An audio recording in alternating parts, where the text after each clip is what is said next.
सब भाइयों के से राम राम, प्रेम भरा राम राम, नमस्कार। आज ही देश राजस्थान और मैं तो कहता हूँ पूरे भारत के अंदर हनुमान बेनीवाल एक वीर विक्रमा राजा की तरह बन गया है। वीर विक्रमा राजा पर दुखोरो दुख काटन वालो बी तरीके हनुमान बेनीवाल की रोई दुख आप रो दुख समझे और मेरी सहायता करने रे लिए हर हमेश खड़ा रहे और वो भी मजबूती के साथ अपनी पूरी टीम और अपनी 36 कौम ने साथ में ले हर रो संकट रो संविधान करने रे लिए बीरो दुख रो निवारण करने रे लिए हर टेम तैयार। आज राकेश बिश्नोई रे इस मामले ने लेके अपने नेताओं की कोई कमी नहीं है, पण भी परिवार रे माथे दुख रो पार टूटो है बी जगिया आज हनुमान बेनीवाल बोने न्याय दिलाने रे वास्ते बोने शांति देने रे वास्ते आप धीरज रखिए, शांत रहिए और आपको मैं न्याय दिलाऊंगा और सरकार को के इसको न्याय दीजिए। और आज उस लड़के पे आज किसी का तो दबाव था इसलिए उसने ऐसा कदम उठाया और आज वो इस दुनिया से अलविदा कह चुका है और उस परिवार ने अपना प्यारा सा भाई खोया है, उसकी माता ने अपना पुत्र खोया है, पिता ने अपना पुत्र खोया है, उस भाइयों ने अपना प्यारा भाई खोया है। और आज सरकार इस स्थिति में ही उसकी कोई सुनवाई नहीं कर रहा है, कोई उसको आके धीरज दे कि आपका जांच कराएंगे, जो जांच में दोषी पाया देगा उसके खिलाफ कड़ी कार्रवाई की जाएगी, ये भी सरकार आके उसको नहीं कह रही है। तो हनुमान बेनीवाल ये आज इस देश के अंदर एक वीर विक्रमा पहले की टाइम का राजा था, वो पर दुखों रो दुख काटन वाला दूजे रो दुख कोने होने ही वो ग्रहण को देतो नहीं बी तरीके आज हनुमान भी बेनीवाल जो वीर विक्रमा राजा की तरह बन चुका है और किसी का भी दुख सुन लिया और उसने कह दिया कि हमारे पर ये विपत्ति आ पड़ी है, आप आइए और हमारे संकट का निवारण कीजिए और हमारे को न्याय दिलाइए। तो हनुमान बेनीवाल एक मिनट की देरी नहीं की और हर उसने सुन लिया, उसके ऊपर दुख का पहाड़ टूट पड़ा है और उसकी आवाज़ आज दबाई जा रही है, उसकी आवाज़ कोई सुनने वाला नहीं है। तो इस राजस्थान के अंदर हनुमान बेनीवाल ने कहा मैं अभी तक हर गरीब और 36 कौम की आवाज़, और हनुमान बेनीवाल पर कई लोग हैं ऐसे जाति का झूठे डाल रहे हैं, परंतु हनुमान बेनीवाल 36 कौम के लिए तैयार है और 36 कौम को न्याय दिलाने के लिए वो तैयार है।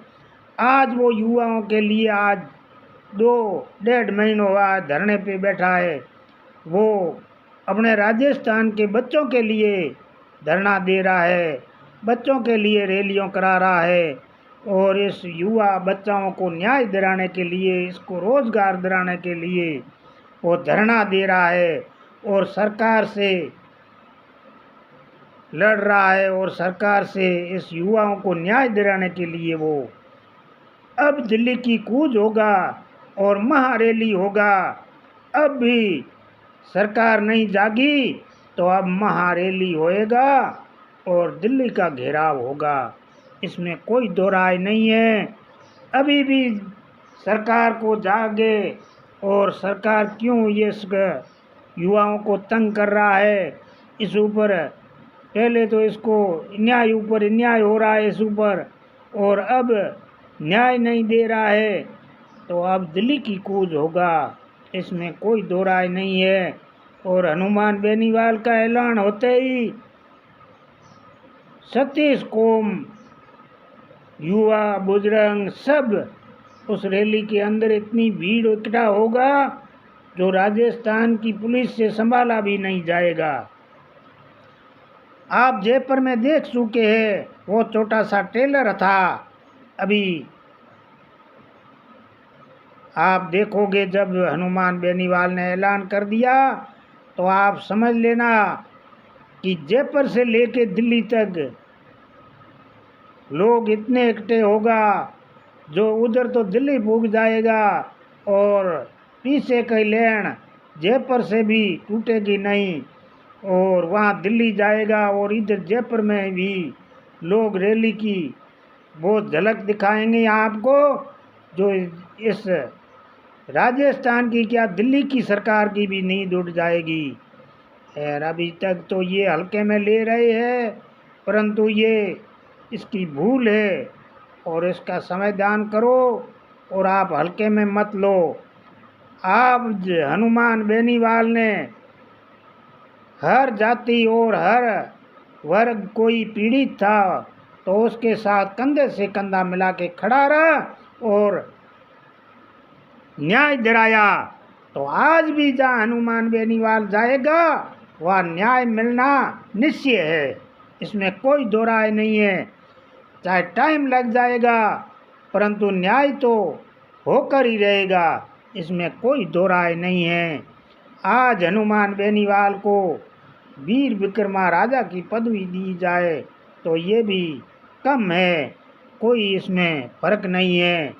और वीरता के लिए और हर लोगों के आवाज़ सुनता है और उसकी मुसीबत में खड़ा रहने वाला हनुमान बेनीवाल, आज इस दुनिया के अंदर ऐसा कोई मैं तो नेता नहीं सुना है और नहीं देखा है।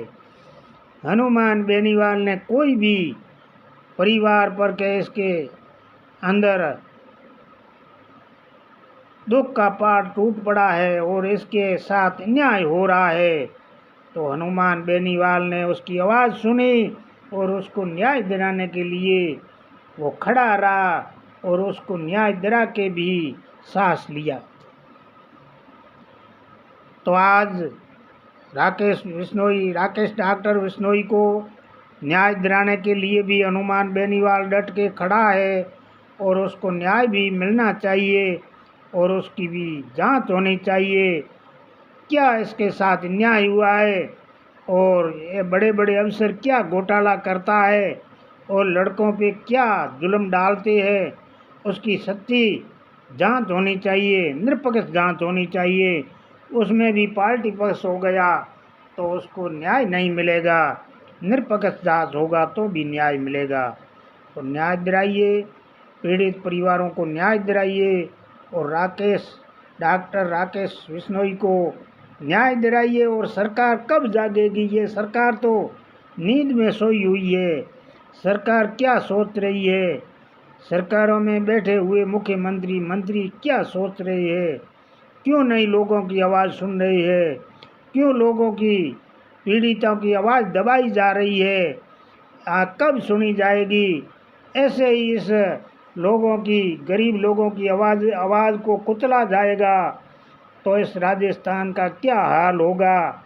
और राजस्थान को ऐसा मुख्यमंत्री चाहिए जैसा हनुमान बेनीवाल जैसा, जो लोगों की आवाज़ सुनेगा, गरीबों की आवाज़ सुनेगा और जो भी ये माफियाओं का पेपर लीक माफियाओं की ये दुकानें बंद हो जाएगी।